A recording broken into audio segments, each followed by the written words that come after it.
Welcome back, boys and girls. And today I want to talk about how to keep your house secure while you're away on a vacation or out of town.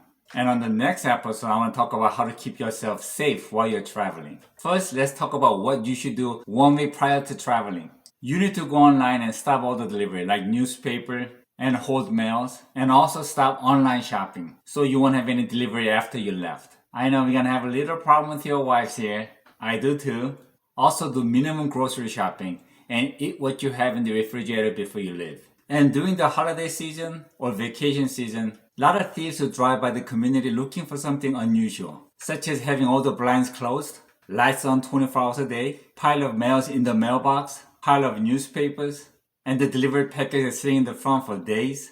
Also the lawn care. If the grass is really tall, they know nobody's home. So let's talk about it. First of all, even my wife wants to close all the blinds if you're going away. I keep telling her we can't, and she finally understands. So don't close your blinds if you usually leave them open. And as for the light, use a timer and set at a realistic time, not unrealistic ones.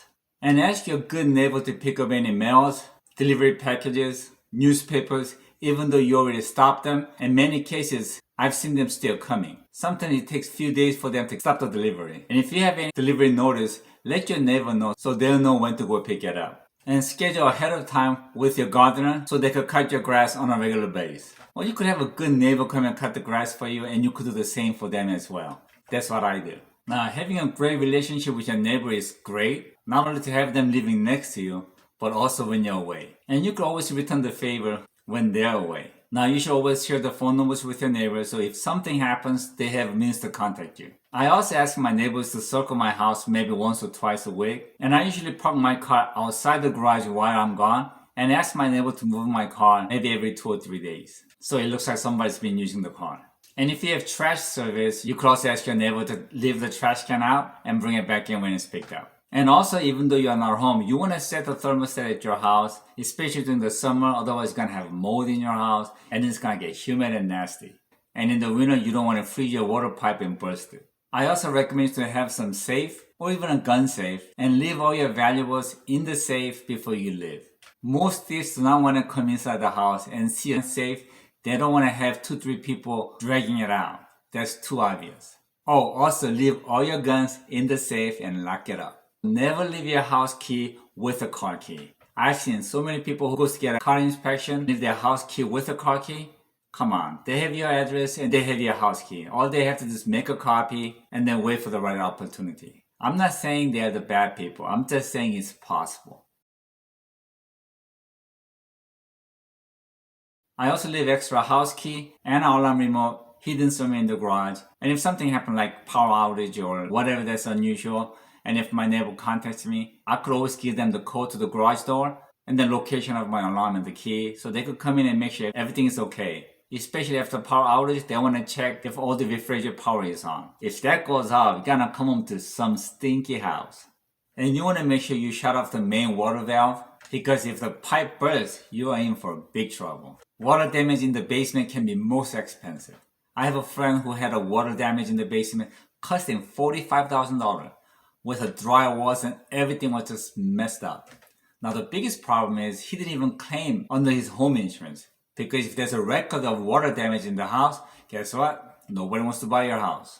So he just had to eat it up. Also, when you turn the main valve back open again, you don't want to open it too quick because the pressure could actually burst the water pipe. So you want to turn it on slowly but have the water running at one faucet, and then once you have it fully turned on, slowly turn off the water. Then you're good. And as for the door locks, you don't want to have a single door knob with a keyhole because all they need is a hammer to whack it down and open the door. I seen a locksmith do that to my house and I realized, oh my god, it took him like 5 seconds. So let me show you the types that I have. Now I would recommend you to have this type of lock, that way you don't have to carry a key. There is no way anybody could knock that out with a hammer. Now they could knock this out, but that's what keeps it locked. Again, same thing, you want to have both systems so nobody can knock that out with a hammer. Now this is my basement entrance, same thing, you have both systems so nobody can knock that out. Now I've shown you about the house alarm before and let me show you where I place the motion detectors on. Now some people like to hide the motion detection because they don't want the bad guys to see it. but you actually want to put it where it's really visible. So when somebody comes kind of looking into it, they see the sensor, then they know they don't even want to come into this house. First motion detection is aiming right at the front door.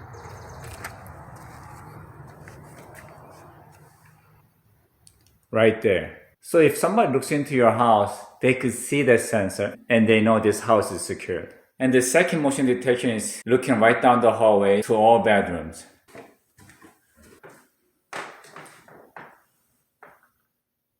Right there. Now you also want to have your horn upstairs so the bad guys can't reach it, but it gets really loud.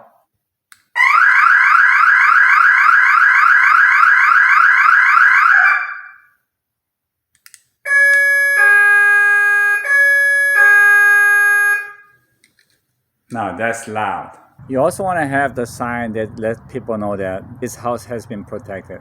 And I put that on the post so I could actually move it around.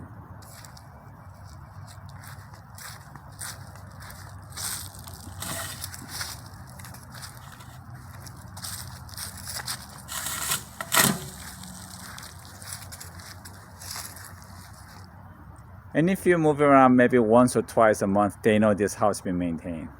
It's a beautiful day today. And the worst thing that you could come home to from a vacation or a holiday is a chaos or broken home. So what you really want to do is you want to make sure you do everything you can and discourage the bad guys. And most likely they're not going to come to your house but look for an easier score. See you.